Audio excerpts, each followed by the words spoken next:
about the important news at the start of the new week. Next, we speak on freedom. On air is our time in the studio with Mikhail Baranov. Hello.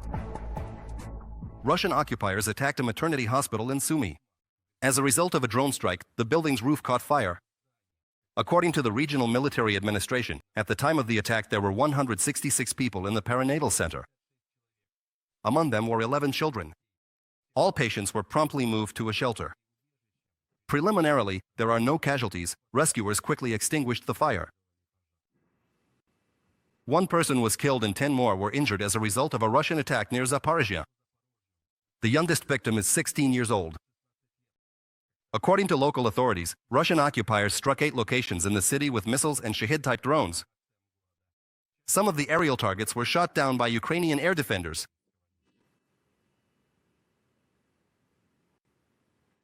On the night of October 6th, the Russian Federation once again attacked the Chernihiv region. According to Obelenерgo, a power facility was hit during the Russian strike. The region is operating on scheduled hourly power outages. Repair crews have already started restoring the power supply. In addition, fires broke out at 2 enterprises in the Chernihiv region. The fires have already been extinguished. The Russian army continued to attack Kherson around 7 a.m.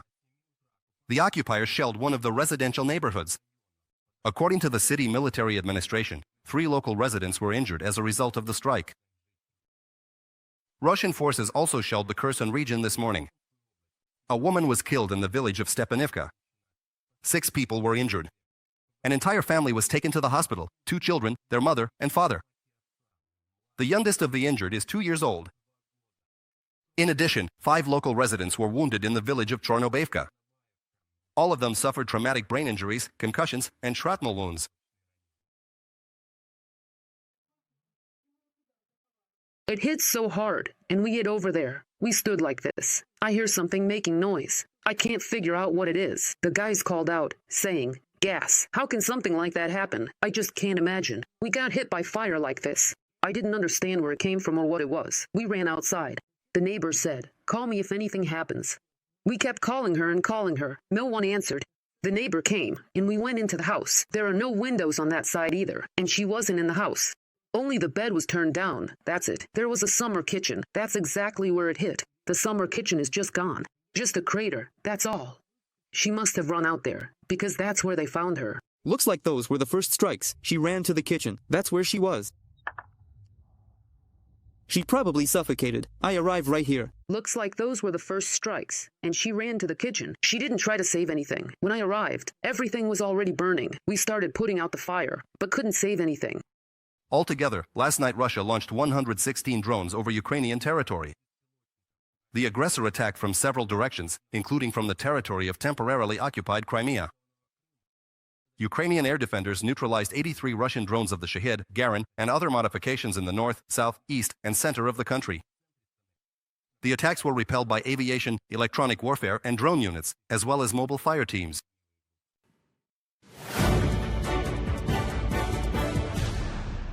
The General Staff of the Armed Forces of Ukraine recorded 231 combat engagements on the front line over the past day. The most intense area remains Pokrovsk. There alone, the defense forces stopped 57 attempts at assault actions by Russian occupiers. Another 42 attacks were repelled at the Novopodlivka bridgehead, 31 at the southern Slobozhansk sector, and 17 at Torets. In addition, 12 attempts to break through Ukrainian positions were thwarted in the Lyman, northern Slobozhansk, and also Kursk directions. As military experts note, the enemy has become more active in the Zaporizhia sector of the front, but is attacking there with small groups, which the defense forces are successfully detecting and destroying. The enemy is trying to strike, including using aerial weapons against our positions and fortifications, in order to cause as much destruction as possible, and then, essentially, the infantry advances. So nothing new since World War II. Russians haven't come up with anything original here. The enemy's activity in the Zaporizhia direction will continue to manifest itself. We're not talking today about a major offensive in Zaporizhia. It's obvious that the Russians simply don't have the resources for that right now. Ukrainian defense forces eliminated 1,090 Russian soldiers in the past 24 hours. Thus, the total losses of the Russian army since the start of the full-scale aggression have exceeded 1,116,000 personnel. In addition, according to the General Staff of the Armed Forces of Ukraine, 5 Russian tanks, 14 armored combat vehicles, 18 artillery systems, 1 air defense system, and 63 vehicles were destroyed yesterday. In the 4th year of the full-scale war, Russia continues to receive foreign components for weapons production. This was stated by the President of Ukraine, Volodymyr Zelensky. After just one of the latest Russian attacks, parts manufactured in 9 countries around the world, including the United States, China, the United Kingdom, Germany, and Taiwan, were found in the downed drones and missiles. Zelensky emphasized that Ukraine is preparing new sanctions against companies that assist the Russian military-industrial complex. Ukraine is preparing new sanctions against those who help Russia in its war. We have also submitted proposals to restrict supply chain schemes. Our partners have all the relevant data on each company and each product, and they know exactly what and how they need to respond to. This week, a meeting of the sanctions coordinators of the family group will take place, and we expect a systematic decision to ensure the effectiveness of the sanctions. It is important to stop all schemes for circumventing sanctions, because Russia uses every such scheme to continue killing. The world has the power to stop this. Volodymyr Zelensky, President of Ukraine, on Telegram. The Prime Minister of the Netherlands, Dick Schoof, has arrived in Kiev on an official visit. He has already met with the President of Ukraine, Volodymyr Zelensky. The main topics of discussion were Russia's military aggression, European security, and Ukraine's European integration. Volodymyr Zelensky noted that Kiev and Amsterdam are continuing to work on strengthening sanctions pressure on Moscow, as well as seeking mechanisms to hold all those involved in the daily terror against peaceful Ukrainians accountable. All Ukrainian life is a target for them. Drones, aerial bombs, and missiles. They launch them, even if it's on Putin's orders, but it's other people who actually do it. And every one of these Russian killers is a war criminal. Everyone must be held accountable. That is why one of the areas of our joint work with the Netherlands and our other partners is developing legal mechanisms that can ensure real prosecution of Russian war criminals. Every killer must be brought to justice, and Ukraine must receive full compensation for the damage caused by Russian aggression.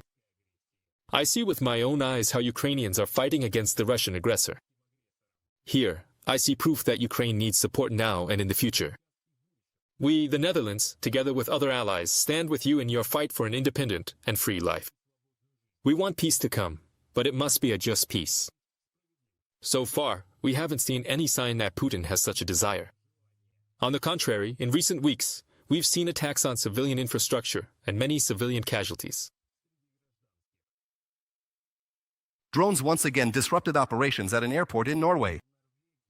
According to preliminary reports, between 3 and 5 unmanned aerial vehicles were spotted in Oslo.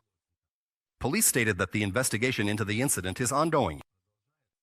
Because of this, several planes had to circle above the airport, but no flights were diverted. The airport is operating as usual, and the incident only caused minor delays to flights. Meanwhile, German Chancellor Friedrich Merz believes that Moscow is behind the launch of most of the drones recently spotted over several European countries, including Norway and Denmark. We assume that Russia is behind most of these drone flights. So far, we have not had a single incident or occurrence involving armed drones. There were only attempts by spies. And also attempts to cause alarm among the population. We investigate all cases, regardless of who is behind them. This is a serious threat to our security. Friedrich Merz, the German Chancellor, in a comment to ARD. The Finnish president is confident that it is only a matter of time before the United States strikes Putin. After Donald Trump realized that using the carrot in negotiations with Moscow doesn't work, he'll reach for the stick, said Alexander Stuck. Possible responses from the US and Russia range from tougher sanctions and tariffs to providing Ukraine with American long-range weaponry, writes the publication Politico. Andrei Dmitrenko found out what else Washington might do.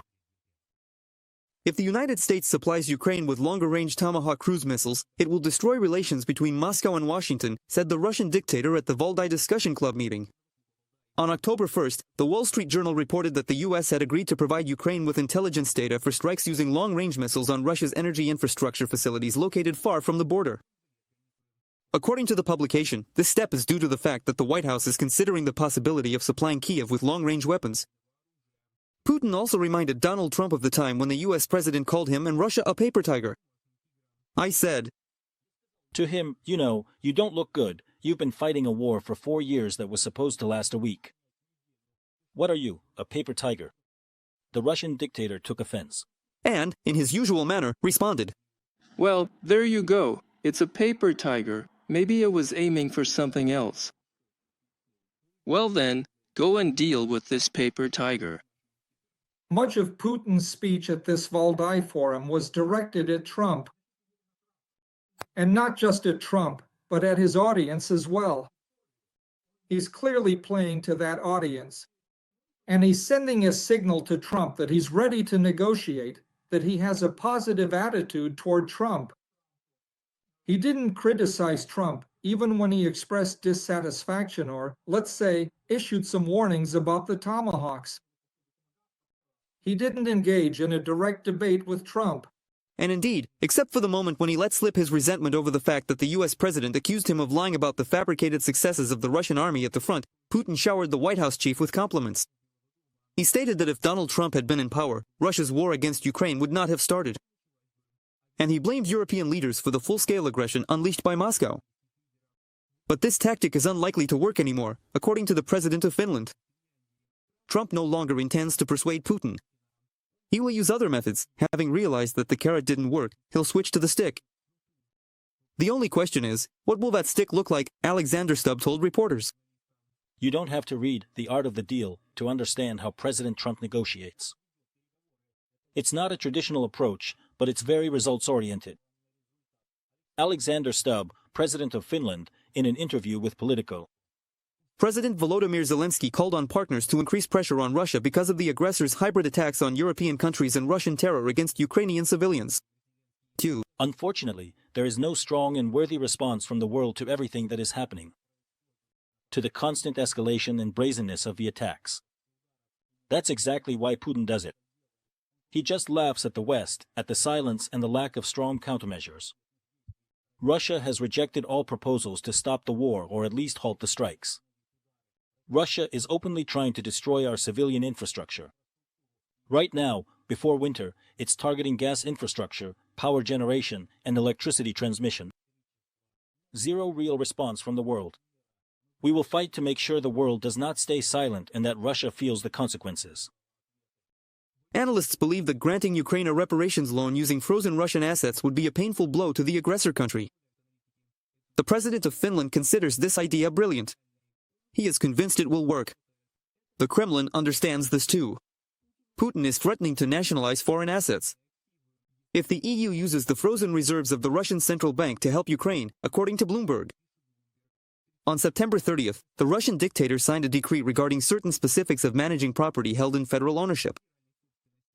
The document explicitly states that these measures are being taken in response to, I quote, unfriendly actions by the US and other foreign countries. Andrei Dmitrienko for the Zelekanal Frida, the Armed Forces of Ukraine struck a Russian explosives manufacturing plant. According to the General Staff of the Armed Forces of Ukraine, last night drones attacked one of the largest enterprises in the Russian Federation for the production of explosives. The Sverdlov plant is located about 900 kilometers from the Ukrainian border, in the city of Dzerzhinsk, Nizhny Novgorod region. According to eyewitnesses, after the drone raid, a series of explosions was heard and a fire broke out. The General Staff of the Armed Forces of Ukraine noted that the enterprise could produce components for almost all types of munitions, aviation and artillery, aerial bombs, and warheads for air defense missile systems. The Ukrainian military command also emphasized that this was not the only target of the Russian army to be hit. The facilities of the Feodosia Marine Oil Terminal in the temporarily occupied Crimea were hit. This is a multifunctional technological complex for transferring oil and petroleum products from railway tank cars to sea vessels and vice versa. Motor vehicles that were used to support the Russian occupation army were also hit, according to a report from the General Staff of the Armed Forces of Ukraine on Telegram. Ukraine is preparing to regularly use its own ballistic missiles and has already successfully used Neptune missiles. This was stated today by Volodymyr Zelensky during the International Defense Industries Forum, where he emphasized that the development of ballistic capabilities is one of the key areas for Ukraine's security. The president also highlighted that since the start of Russia's full-scale invasion, Ukraine's defense industry potential has increased many times over, and more than 40% of the weapons used at the front are domestically produced. Zelensky also emphasized that never before in history has Ukraine's defense been so long-range and tangible for Russia. That year, we produced and delivered. Last year, we produced and delivered to the front 2.4 million mortar and artillery shells of various calibers. Ukrainians are undoubtedly the leaders in Europe when it comes to the development and use of drones. Ukrainian naval drones have become a global defense sensation. They gave us the ability to regain control over part of the Black Sea, which is essential for the resilience of our state and the defense of our cities, Odessa and other cities of ours. For the first time in its history, the Russian fleet in the Black Sea was driven into remote bays. Subscribe to The Gaze and stay updated on the most important events, top news from Ukraine and all over the world, in-depth analysis, exclusive reports and interviews, all on hand in our channel.